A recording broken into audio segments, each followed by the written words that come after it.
Now, the final layer. We've created all the effects we want to use, so we're going to use microfill enamel body incisal light. So let's squirt that out into our hand or our fingers. Remove the tip, the hardened part, discard, and squeeze some out in your finger. Again, I like to just roll this in my finger and then flatten it with my finger, something like that. And again, use your finger and just press that baby down.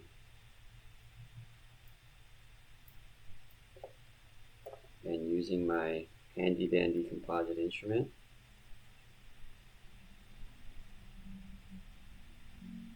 I'm just gonna smudge that in, blend everything in again.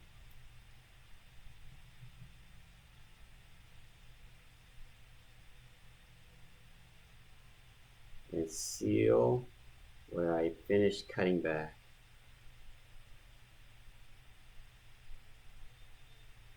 And because I didn't cut away the transitional line angles, approximately, I have reference points where I could just blend that in. And usually these microfills are a little stickier, so the sculpting liquid is really nice to dab your instrument and wet it so it doesn't stick to your instrument. So I'm just going to carve that in, and I'm just about done here. So incisally, we want to seal the edges.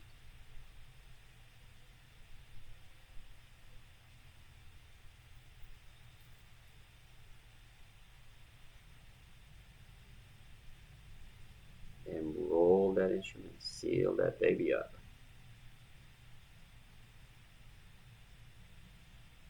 And looking at it incisally, I built that up too thick, so I'm going to try to minimize my handpiece work or cutting. So I'm just going to flatten that as close as I can. I still want a little bit more because we have to create surface texture and we have to polish, which will take away some of the material. So I'm just going to blend that in. Now, sometimes you do have to extend the cutback more proximally if there's effects that you want to create, obviously, okay? But initially, I want to make this as efficient and easy, so we didn't go too far proximally with cutbacks. So that's it, and I'm just going to carve this, remove this excess.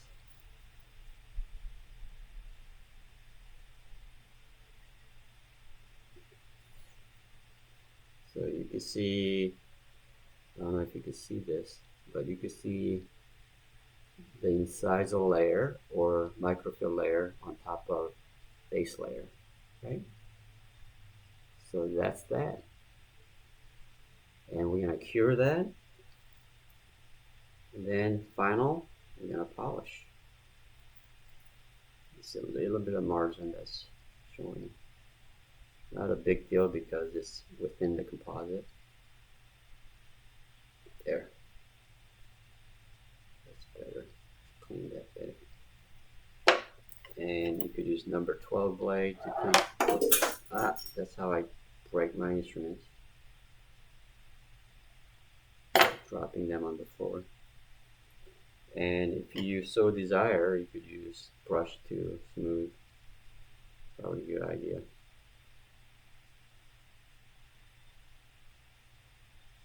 And you could also create a little bit of a horizontal effect if you want with brush.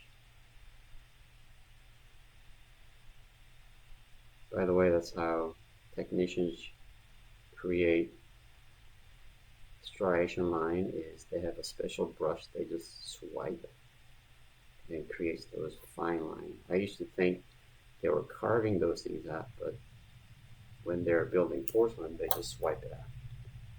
So here it is.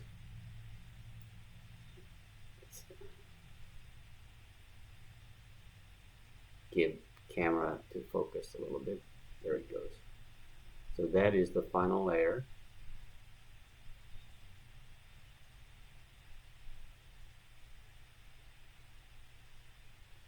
Okay, and let's cure this, and we're going to start shaping.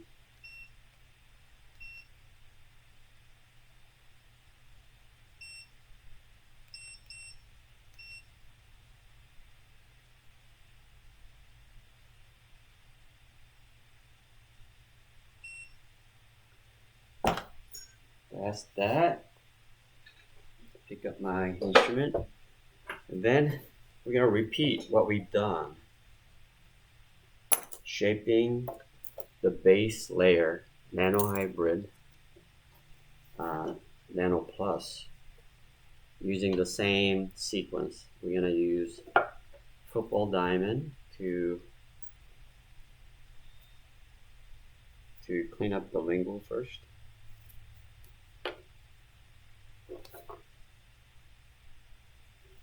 Move this light a little bit. It's too light in my view. So we're going to remove the excess on the lingual surface ever so lightly. And then swap with fine tip diamond. This baby. It's a flame. There it is.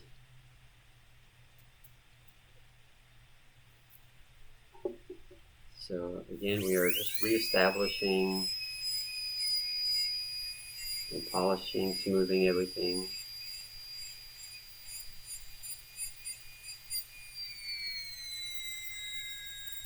Again, not going back and forth, just uni stroke.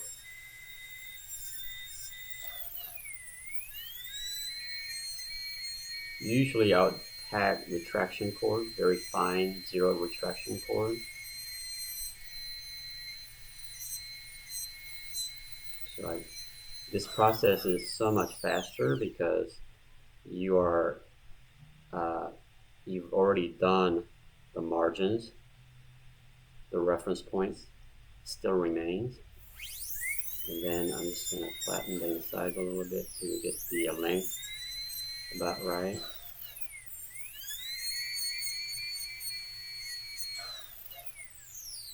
And then facial thickness, so it's sticking out way more than the adjacent tooth. So let's flatten everything.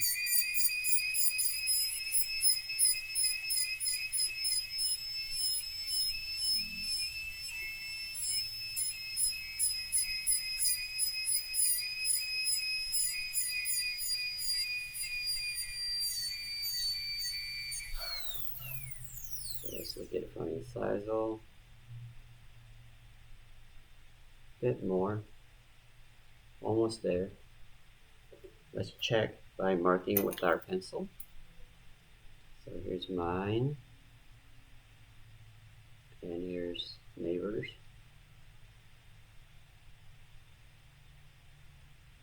So it's almost there. I just need to tuck this portion a little bit more in.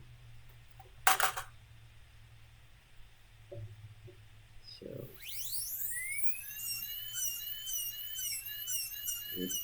on our picture, this is more rounded, doesn't have that sharp excuse me, transitional line angle.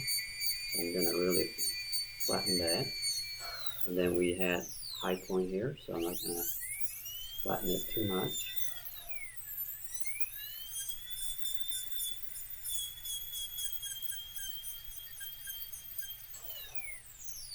And I think I'm happy there.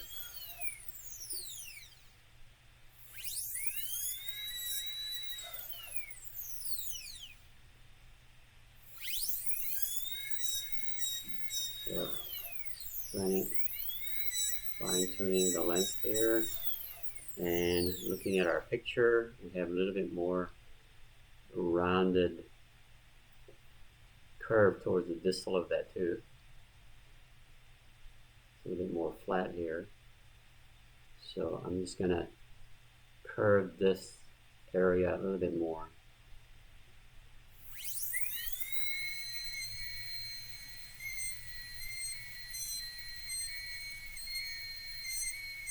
and give it a little bit more elongated look instead of more trapezoid looking too. So that's it.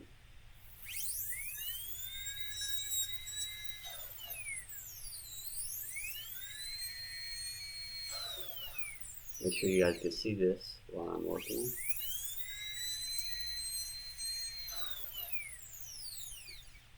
So I'm happy there. Okay. You guys find this much easier?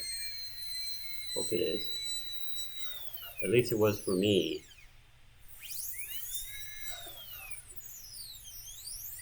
So after we've done this, so I'm fairly happy with the shape of it. Maybe the mesial aspect, I need to flatten that a little bit more. So let me do that real quick. This technique is so much safer because again, you've done the full contour and we could be confident that whatever we added, the colors, effects, and the final layer will all be in right dimension and not allow the shade to show through. So let's look at the incisal view. My camera is getting tired. There. So that's better. I know it's not exactly trying to match number 9. We're trying to match the photo more. And let's clean up a little bit on the lingual here.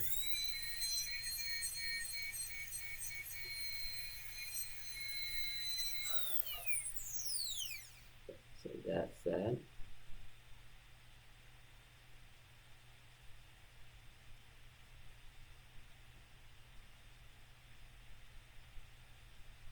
And side views.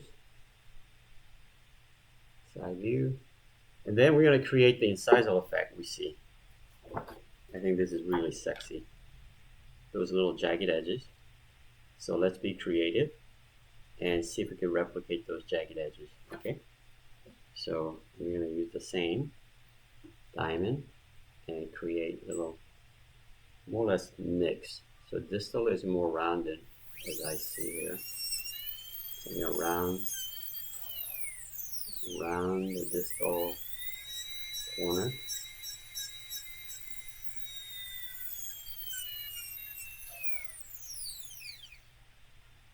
A bit more rounder. Yeah. I like that better. See that? Rounded. And then we have these little jagged edges. So we're going to just nick it. And then we have a little divot. Kind of a step here as we saw in drawing. And then we have another step. I'm sorry, I can't, I want to show you what I'm doing, but my handpiece is blocking the view.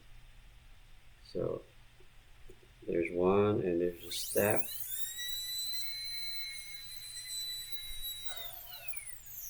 And then we have nice speedy dome.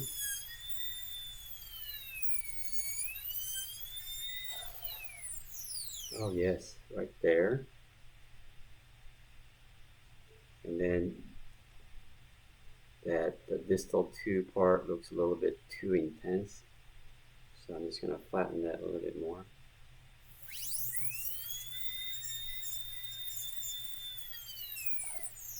So there. You see that? So now we're ready to polish. Now at this stage, if you like to create any concavities or any special surface textures, you can. For the sake of just showing you, let's say we have little indentations, facial ridges. Okay, so let's create that. Here and here, a little less. and it widens towards the inside a little bit. So we've created that. Let me rinse this here so you can see better.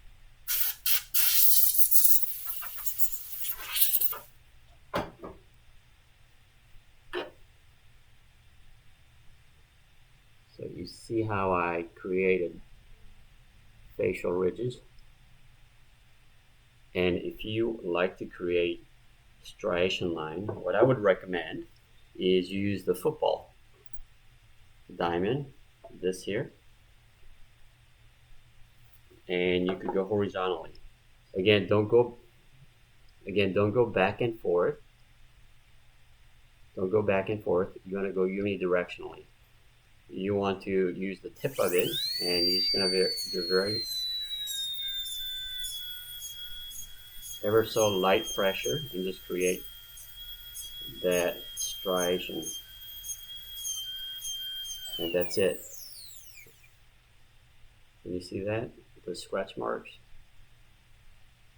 So that is basic finish of the composite. Maybe I could flatten that part a little bit more. Incisal view is so critical when you're doing composites. That's why I know we didn't draw the incisal view, but I would highly encourage you guys to draw the incisal view.